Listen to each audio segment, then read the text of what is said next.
अस्सलाम वालेकुम वरहमतुल्लाहि वबरकातुहू। जरा चंद लम्हे रुक जाइए, क्योंकि आज जो बात आप सुनने जा रहे हैं वो सिर्फ एक बयान नहीं, बल्कि एक ऐसा राज है जो इंसान के बंद नसीबों पर दस्तक देता है। क्या आपने कभी गौर किया कि सूरह फातिहा महज नमाज में पढ़ी जाने वाली सूरत नहीं, बल्कि इंसान की जिंदगी बदल देने वाली दुआ भी है।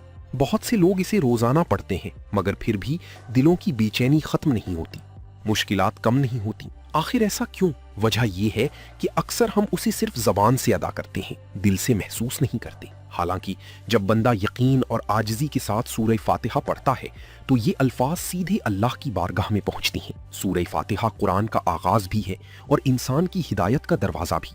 अल्हम्दुलिल्लाहि रब्बिल आलमीन सिर्फ तारीफ नहीं, बल्कि इस हकीकत का ऐलान है कि हर जहान का मालिक सिर्फ अल्लाह है। अर्रहमानिर रहीम हमें ये एहसास दिलाता है कि हमारी बड़ी से बड़ी मुश्किल भी उसकी रहमत के सामने कुछ हैसियत नहीं रखती। मगर असल सवाल ये है कि क्या हम वाकई अल्लाह पर भरोसा करते हैं या सिर्फ अल्फाज दोहरा देते हैं।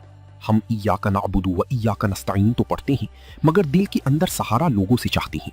यही कमजोरी दुआ के असर को रोक देती है। बुजुर्गान दीन फरमाते हैं कि सूरह फातिहा उस वक्त असर दिखाती है जब इंसान अपने दिल को अल्लाह के सामने झुका दे। जल्दबाजी, बेसब्री और हर वक्त नतीजा देखने की ख्वाहिश इंसान को अंदर से कमजोर कर देती है। अल्लाह ताला अल्फाज से ज्यादा दिल की कैफियत देखता है।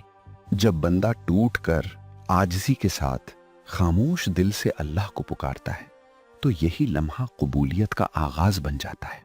ये सूरत इंसान को सिर्फ दुआ मांगना नहीं सिखाती, बल्कि अल्लाह की मर्जी पर राजी होना भी सिखाती है। अक्सर लोग चाहते हैं कि उनकी हर दुआ फौरन पूरी हो जाए, लेकिन सूरह फातिहा इंसान को ये समझाती है कि असल कामयाबी अपनी ख्वाहिश नहीं, बल्कि अल्लाह की रजा मांगने में है। इहदिनस सिरातल मुस्तकीम का मतलब सिर्फ रास्ता मांगना नहीं, बल्कि वो रास्ता तलब करना है जो अल्लाह को पसंद हो। जब बंदा अपनी मर्जी छोड़कर अल्लाह की मर्जी पर राजी हो जाता है तो उसकी तकदीर के फैसले बदलने लगते हैं। यही वो मकाम है जहां दिल को सुकून मिलना शुरू होता है। सूरह फातिहा का असर सिर्फ नमाज के दौरान नहीं, बल्कि नमाज के बाद की खामोशी में भी जाहिर होता है। जब इंसान दुआ के बाद खामोश बैठकर अपने मामलात अल्लाह के सुपुर्द कर देता है, तब दिल के अंदर एक अजीब सुकून उतरने लगता है।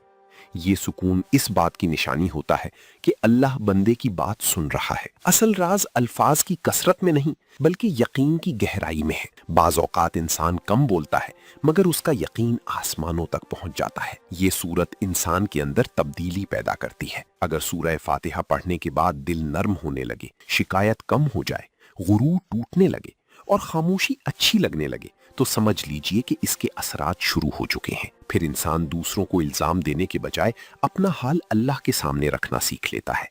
यही कैफियत दिल को मजबूत बनाती है। सूरह फातिहा इंसान के खौफ को भी कम करती है। जब बंदा ये यकीन कर लेता है कि उसका मामला अल्लाह के हाथ में है, तो आने वाले कल का डर आहिस्ता आहिस्ता खत्म होने लगता है। इंसान समझ जाता है कि हर चीज अल्लाह की हिकमत से हो रही है। बाज़ औक़ात अल्लाह मुश्किलात खत्म नहीं करता, बल्कि इंसान को इतना मजबूत बना देता है कि मुश्किलातें छोटी महसूस होने लगती हैं। यही असल कामयाबी है। ये सूरत इंसान को माजी के बोझ से भी आजाद करती है।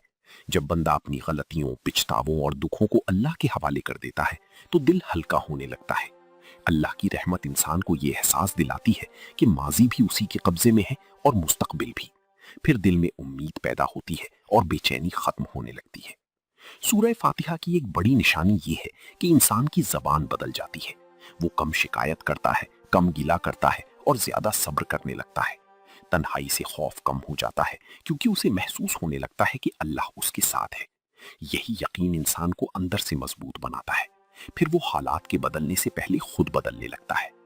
आखिर में यही बात समझने की है कि अल्लाह सिर्फ अल्फाज नहीं देखता, बल्कि दिल की हालत देखता है।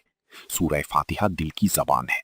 अगर इंसान इसे यकीन, आजिज़ी और सच्चाई के साथ पढ़े तो ये उसकी जिंदगी में सुकून, उम्मीद और मजबूती पैदा कर देती